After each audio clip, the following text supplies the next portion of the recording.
शनी शिंगणापूरला काल अचानक काही कर्मचाऱ्यांना कामावरनं काढून टाकलं। जी काही कारणं समोर येत आहेत ती महाराष्ट्राची मान शर्मेने झुकेल अशी कारणं आहेत आणि ह्याच्यावरती सरकार अजूनही काही बोललेलं नाही। माझी मुख्यमंत्र्यांना विनंती आहे,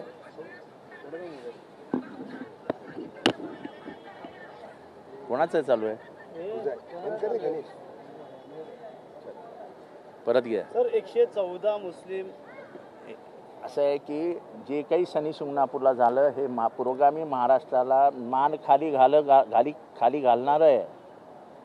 तुम्ही धर्माच्या नावावरती बोट ठेवून जर 114 167 कर्मचाऱ्यांना कामावर काढणार असाल तर हा अन्याय आहे। लोक पोटा पाण्यासाठी नोकऱ्या करतात आणि अशा परिस्थितीत म्हणजे महाराष्ट्र ह्या पूर्ण भारतामध्ये महाराष्ट्राचं नाव हे धर्मापलीकडे जातीपलीकडे जाऊन समाज व्यवस्था निर्माण केलेला महाराष्ट्र आहे। इथे जातीला मातीत गाडण्याचं काम पहिल्यांदा डॉक्टर बाबासाहेब आंबेडकरांनी ह्याच महाराष्ट्रात केलं।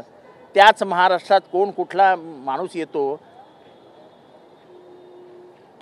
शनी शिंगणापूर ह्या धार्मिक स्थळामध्ये इतर धर्मियांनी कामावर जाऊ नये अशा प्रकारचे काहीतरी बोंबाबोंब करतो आणि काहीतरी कारण देऊन लोकांना काढलं जातं। हे काही बरोबर नाही आहे, चुकीचं आहे। सरकारने डोळे उघडे ठेवून त्वरित हे प्रकार थांबवले पाहिजे। हे आज सुरू झालं एका ठिकाणी, उद्या हे जर लोण पसरला, हा रोग आहे। हा महाराष्ट्राला रोग जर लागला तर महाराष्ट्राने कमवलेली सगळी इज्जत धुळीला मिळेल, मातीत जाईल। हे थांबवा। माझी मुख्यमंत्री महोदयांना हात जोडून विनंती आहे की छोटं प्रकरण आहे पण ह्याचा जर म्हणजे ह्याची जी रिॲक्शन आहे ही पूर्ण महाराष्ट्रात उमटलेली दिसते आहे। सरकार ह्याच्याकडे डोळे उघडे ठेवून बघणार नसेल तर जातीय दंगल होऊ शकते भविष्यामध्ये आणि येणाऱ्या काळात कुंभमेळा देखील आहे, त्यामुळे कुठेतरी मला ह्याच्यावरती काही बोलायचं नाही। सरकारने त्वरित यात लोकांना कामावर घेण्याचे आदेश काढावेत। धर्माच्या नावावरनं कामावर कमी करणं हे संविधानिक प्रक्रियेच्या विरोधात आहे। त्यांना तुम्ही कायदेशीर नोटीस दिली का? नैसर्गिक न्याय नावाचा प्रकार असतो, नॅचरल जस्टिस। त्या नॅचरल जस्टिसमध्ये तुम्हाला त्यांना नोटीस द्यावी लागते। कामावर कमी उद्या कुठेही घुसून तुम्ही काही करू शकत नाही, कायदा आहे। 114 कुटुंबे रस्त्यावरती येऊ शकतात, त्यांचे पोट तसं नाही हो। कोणी 114 नाही, एका माणसालाही कामावरनं कमी करणं हे अन्याय आहे। कारण का लोक आपल्यासाठी, आपल्या बायकोसाठी, आपल्या आईबापासाठी ही लढाई पोटाची असते। ती म्हणजे स्वतःचं अस्तित्व साबूत ठेवण्यासाठी असते, पोटाची लढाई हो। आमचा बाप गाव सोडून मुंबईत आला, कशाला आला? जर गावी शेती असतं तर माझ्या बापाने गाव कशाला सोडलं असतं? गावात खायला मिळत नाही म्हणून लोक गावं सोडतात। ही जगातली प्रक्रिया आहे। म्हणजे जे स्थलांतर होतं ते कशासाठी होतं? अस्तित्वासाठी होतं। हे अस्तित्वासाठी लोक नोकऱ्या करतात, त्या नोकऱ्यांवरनंच जर तुम्ही त्यांना काढणार असाल, स्वतः तुम्ही त्या ठिकाणी संस्थेकडे जाणार का? मागे देखील काळा श्रीराम या मंदिराकडे तुम्ही भेट दिली? नाही, असं आहे की आत्ता तर सुरू झालं आहे। माझं सरकारला विनंती आहे की त्वरित ह्याच्यावरती डोळे उघडे ठेवून कारवाई करा। दुसरीकडे लोण पसरण्याच्या आधी सरकारने हस्तक्षेप करून हे थांबवावं। सर, बच्चू कडूची पूर्ण प्रहार टीम जी आहे ते दादांच्या कार्यक्रमात गोंधळ घातलेला आहे। महिलांना खास पोलिसांनी ताब्यात घेतलेलं आहे। एकीकडे महिला सांगतात 3000 देत नाही, दुसरीकडे शेतकऱ्यांची कामं केली जात नाही। शेतकऱ्यांच्या ह्यासाठी नाही, लोक अख्ख्या महाराष्ट्रात कर्जमाफीवरनं राग आहे।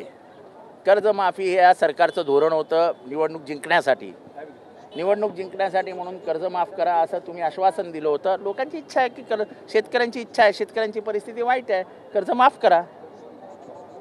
कर्ज माफ करण्यासाठी म्हणून लढाई सुरू आहे। याच लाडक्या बहिणी रस्त्यावर पोलिसांनी त्यांना ताब्यात घेतलंय, कार्यक्रमस्थळी कुठला गोंधळ होऊ नये असं आहे की तुम्ही निवडणुकी जिंकण्यासाठी जी आश्वासनं केली त्या आश्वासापासून दूर पळालात तर त्या आश्वासनाचा जाब समाज विचारणं हे त्यांचं काम आहे। तर मुंबईत अजून देखील अनधिकृत बांधकामाचा नाही, तुम्ही मुंबरा करू नका। जिथे हे बांधकाम पाडलं जात आहे ते गाव शीळ आहे, ते कल्याण ग्रामीण विधानसभा मतदारसंघात येतं। ती लोक माझीच आहेत। महाराष्ट्रातला इथला कुठलाही कोणीही नागरिक असो तो माझाच आहे, कारण का मी महाराष्ट्र विधानसभेतला प्रतिनिधित्व करतो। महाराष्ट्र विधानसभा ही महाराष्ट्राची आहे। पण जर तुम्ही त्याची भौगोलिक हे कराल तर ते मुंब्रा म्हणून दाखवू नका. ते मुंब्रा नाही, ते शीळ आहे, ते दिवा भागात येतं. त्यामुळे कृपया मुंब्रा नाव घेऊन बदनाम करू नका. ते शीळ आहे, शीळ. त्या जमिनीचा मालक कोण आहे त्याची माहिती घ्या. ती जमीन कितीला विकली त्याची माहिती घ्या. ती कोणाला विकली त्याची माहिती घ्या. त्याचे तुकडे तुकडे करून कोणी विकले त्याची माहिती घ्या. उगाच कारण नसताना कोणाला तरी घेऊन कोणाला तरी बदनाम करू नका. काही अधिकृत इमारती देखील बनतात म्हणा, एनओसी ओसी दिली जात नाही महापालिकेने. कुठेतरी शहर विकास असं आहे की परत तुम्ही मुंबऱ्यात आलात. फील्ड हॅगरवरती परत तुम्ही मुंबऱ्यात आलात. कारवाई होते, बाकी ठिकाणी कारवाई होत आणि आयुक्त मग आमचं म्हणणंच ते ना, 17 बिल्डिंग एका रात्रीत उभ्या राहिल्या. इथनं 5 किलोमीटरच्या अंतरावरती, 5 किलोमीटरच्या अंतरावरती हिंमत असेल तर लावा चौकशी, किती इमारती चालू आहेत बघा. प्रश्न हा नाही, प्रश्न हा आहे की एवढ्या अनधिकृत बिल्डिंगी इमारती उभ्या राहिल्या कशा. लोकप्रतिनिधी बोंबळतो करत, अहो हे चालू आहे. प्लिंथला थांबवा ना. बिल्डिंग पूर्ण झाल्यानंतर लोक राहायला गेल्यानंतर ते गरीब बिचारे नागरिक हे आमचे महाराष्ट्राचे नागरिक आहेत. सोनं नाणं सगळं घाण ठेवून घर घेतात. घराचं छप्पर ही लढाई आहे, अस्तित्वाची लढाई आहे. मुलाबाळांना छप्पर मिळालं पाहिजे, माझ्या बायकोला शौचालय असलं पाहिजे, माझ्या आईला आजारपणामध्ये राहायला घर असलं पाहिजे. ह्याच्यासाठी तर सगळी लढाई लढतो आपण. तुम्ही काय तुमची गावं आहेत काही? तुम्ही पण दूरच्या गावावरनं तुमचे आई वडील तुम्हाला घेऊन आले.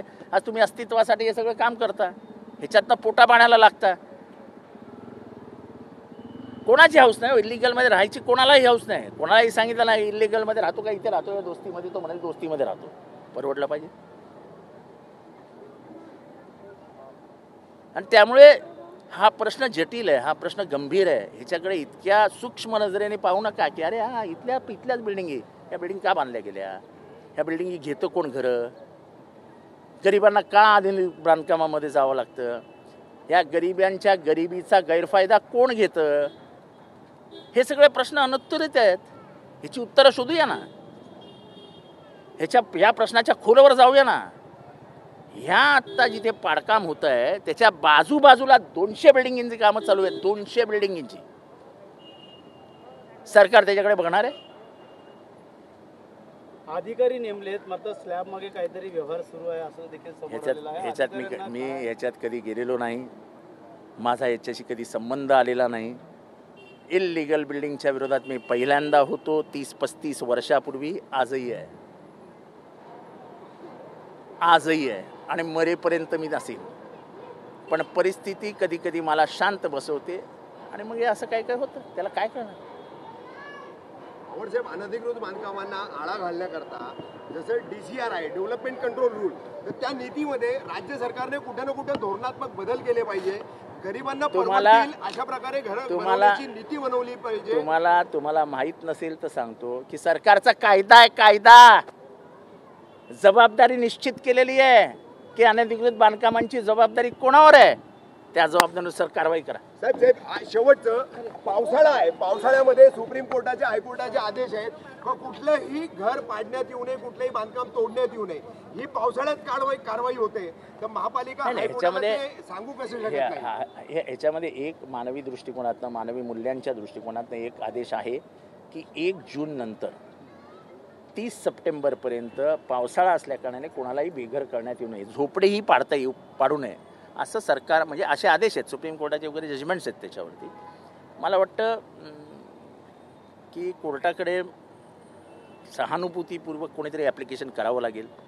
कोर्टाला विनंती करावी लागेल की पावसाळा जाऊ द्या, तोपर्यंत तिथे राहणाऱ्यांनीही दुसरी घरं शोधण्याचाही त्यांना वेळ मिळेल. अचानक काल सकाळपासून कारवाई सुरू झालं. ज्यांनी आता मलाही फोन आले. शेवटी लोकांचे म्हणजे प्रत्येकाला फोन केलेत त्यांनी. काल रात्री इथल्याही प्रतिनिधीला लोक जाऊन भेटली, सगळ्यांना भेटत आहेत. शेवटी गरीब जेव्हा घरातनं बाहेर काढला जातो तेव्हा तो 10 दरवाजे धुंडाळतो. त्याच्यामुळे मी आज सकाळी इथल्या पाणी प्रश्नासाठी, ह्या बिल्डिंगच्या पाण्या प्रश्नासाठी आलो होतो. लोकांनी मला पकडलं. करू काय शकतो. उच्च न्यायालयाच्या आदेशापुढे आम्ही सगळे हतबल आहोत.